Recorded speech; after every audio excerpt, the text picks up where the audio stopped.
কারণ আপনি যদি চান তাহলে পরিবারের সাথে একটু দেখা করবেন। মাসুম চাকরি বাচ্চার দিকে যদি আপনি পালেন, আপনি অবশ্যই এদের দিকে একটু নজর দিবেন। এদের এই পরিবারের শুধু একটি চাওয়া, এর আসামিদের গ্রেপ্তার এবং তাদের বিচার। যেখানে হত্যাকাণ্ড কি হয় সেটা আমরা কয়েকদিন আগেই দেখেছি। বিশ্ববিদ্যালয়ের ছাত্ররা, আপনারা কি দায়িত্ব অবহেলা করছেন না ভুলে গেছেন? আপনারা কি ভুলে গিয়ে কোথায় কি হচ্ছে কি জানেন? যে কে কতটা দোষী কি জানেন?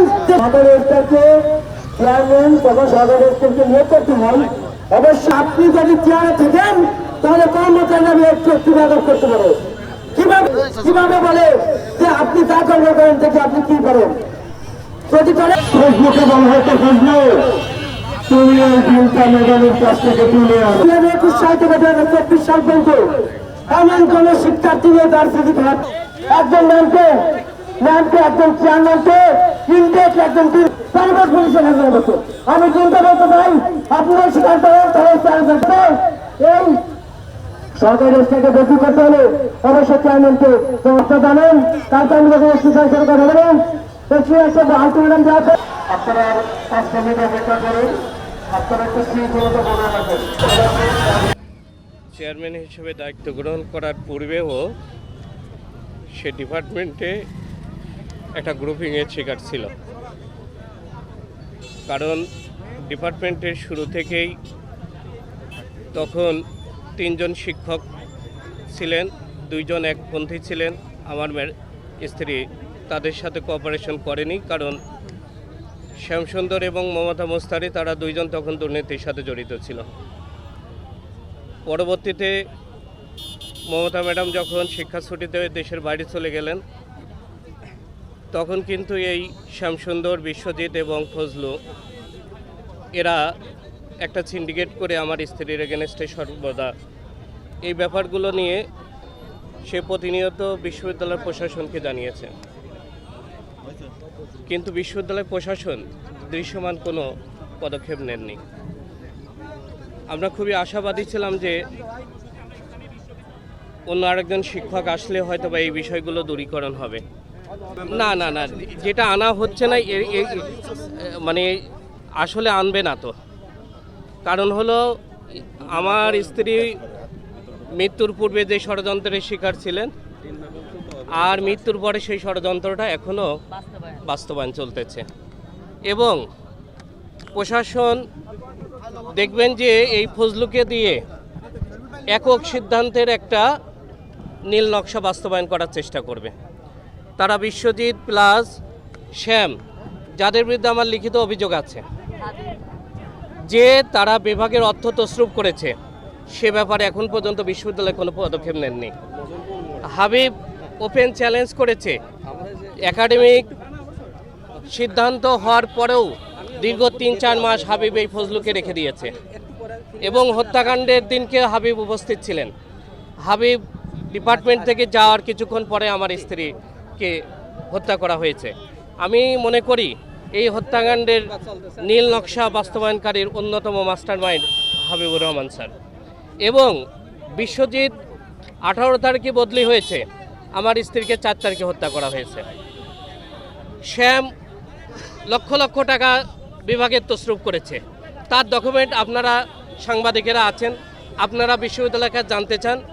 যদি শ্যাম তার মেয়াদে অর্থনৈতিক তছরূপ না করে থাকে, আমি কেস উইথড্র করে নেব। আমি ইতিপূর্বেও বারবার বলেছি যে এখানে মূল সূত্রপাত অর্থনৈতিক তছরূপ, যেটার একটা সিন্ডিকেট ছিল। সেই সিন্ডিকেটের মূল হোতা ছিলেন শ্যাম, মমতা এবং ফজলু, বিশ্বজিৎ। পরবর্তীতে হাবিব এখানে যুক্ত হয়ে সবাই মিলে একটা বিশ্ববিদ্যালয়ের টাকা তছরূপের যে সিন্ডিকেট, আমার স্ত্রী শুধু এটা বাধা দেওয়ার কারণে, এই বাধা দেওয়ার কারণে আজকে তাকে নির্মম হত্যার শিকার হতে হয়েছে। কিন্তু আজ অবধি আমি কোনো একটা পুলিশ প্রশাসন বা বিশ্ববিদ্যালয় প্রশাসন কাউকে দেখলাম না এই ব্যাপারে একটা পদক্ষেপ নেওয়া। আপনি দেখেন 4 তারিখে হত্যাকাণ্ড, আজকে 2 তারিখ। ফজলু যদি ওই দিনকে ওইখানে উপস্থিত না থাকতো ফজলুও গ্রেপ্তার হতো না, ফজলুও গ্রেপ্তার হতো না। আমাদের একটাই চাওয়া যে 4 জনকে আসামি করেছি, 4 জনকে আইনের আওতায় আনা হোক এবং দ্রুত এটা বিচার নিষ্পত্তি। আম্মুর কোনো ভুল ত্রুটি ছিল না। আমার আম্মু মানে ভালো কাজ করতে গিয়ে আম্মুর আজকে ভার্সিটি থেকে জীবনটা দেওয়া লাগতো। আমার আম্মু কখনো খারাপ কাজের সাথে জড়িত ছিল না, যারা জড়িত ছিল তারা ষড়যন্ত্র করে আমার আম্মুকে মেরেছে। আম্মুকে 4 তারিখে মারা হয়েছে, সেই 4 তারিখ থেকে 2 তারিখ আজকেও এর একটা আসামিকে গ্রেপ্তার করা হলো না। কিন্তু এখন ডিসির কাজ কি, পুলিশের কাজ কি? এরা তো এগুলোই করবে, তাহলে আমার মায়ের এখনো এগুলো করা হলো না কেন? এখন মিস করছে আম্মুকে। আম্মুর হাতে রান্না কোনো তুলনা হয় না। আম্মু গোসল করাই দিত, অনেক আদর করতাম আম্মুকে। আমার ভাই বোনগুলো কাঁদে সারাদিন। আমি কালকে রাতে ঘুমাতে পারিনি, আমার শুধু আমার মায়ের কথা মনে পড়ছিল। মায়ের জামা কাপড়গুলো জড়াই ধরে ঘুমাই আমি রাত্রেবেলা। মায়ের বেডে আমি মায়ের সেই দেহটার কথা মনে পড়ে আমার আজকেও। আমরা যে 4 জনকে আসামি করে এখানে কেস করেছি, এখন পর্যন্ত যে অসুস্থ আসামি সে তো অটোমেটিক্যালি পুলিশের জিম্মাই প্রথম দিন থেকে ছিল। আজ পর্যন্ত দৃশ্যত আমরা যাদের বিরুদ্ধে অভিযোগ করছি কাউকে না আটক করা হয়েছে, না কাউকে কোনো জিজ্ঞাসাবাদ করা হয়েছে। তাহলে পেছনে কেমন কোনো একটা শক্তিশালী চক্র কাজ করছে এই কাজটাকে ধামাচাপা দেওয়ার জন্য, যে মূল আসামিদেরকে আড়াল করার জন্য কোনো না কোনোভাবে প্রশাসন প্রভাবিত হয়ে মূল আসামিদেরকে লুকানোর চেষ্টা করতেছে এবং এখন পর্যন্ত তাদের না কোনো জিজ্ঞাসাবাদ, না কোনো রিমান্ড, না কোনো আটক, কোনো কিছুই হয়নি। সুতরাং আমরা অবশ্যই এটা এর সুস্থ তদন্ত সাপেক্ষে আমরা যাদের বিরুদ্ধে অভিযোগ করেছি তাদেরকে আটক করে তাদেরকে রিমান্ডে এনে প্রকৃত ঘটনা উদ্ঘাটন করে এই হত্যাকাণ্ডের প্রকৃত বিচার চাই, যাতে ভবিষ্যতে বাংলাদেশে এই ধরনের ন্যাক্কারজনক কোনো ঘটনা না ঘটে। মাহারা শিশুদের কান্না শুনে আমরা এখানে আসছি। 4টা বাচ্চা এতিম হয়ে গেল। যিনি হত্যাকারী তিনি তো এখন তাকে তো রিমান্ডে নেওয়া হয়েছে শুনেছি, কিন্তু তারপরও তার বিচার প্রক্রিয়ার কোনো অগ্রগতি নাই। আমার কথা হচ্ছে যে আপনারা দ্রুত বিচার ট্রাইব্যুনালে জিনিসটা খুব তাড়াতাড়ি শিফট করেন। আমাদের তো বিচার চাওয়া ছাড়া আর কিছু না, আমরা তো মানুষটাকে ফিরে নিয়ে আসতে পারবো না। আর তদন্তটা সেটা হচ্ছে যে আপনারা দুর্নীতির বিরুদ্ধে কথা বলতে গেলে তাকে মরতে হবে কেন? দুর্নীতির বিরুদ্ধে কথা বলতে গেলে একটা মানুষকে মরতে হবে, তাও রোজার মাসে? তাহলে এটা কোন ধরনের আইনের মধ্যে আমরা আছি? আমরা কি দেশে আদৌ বাস করার মতো আছি? আপনারা দেখেন 4টা বাচ্চা এতিম হয়ে গেল। আমাদের সমাজের জন্য এটা একটা কালি লেপন আমি মনে করি। আপনি কি ম্যাডামের মা?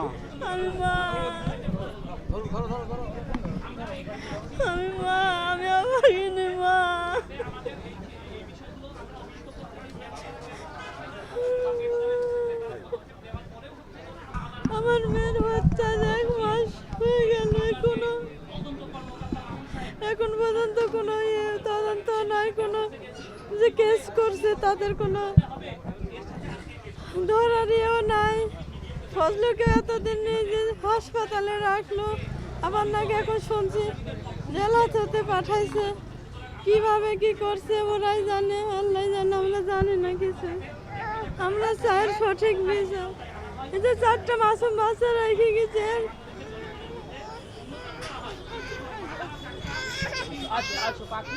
এর সামনে তো দাঁড়ানি পারিনি বাবা। এর প্রশ্নের জবাব তো আমি পাইনি বাবা।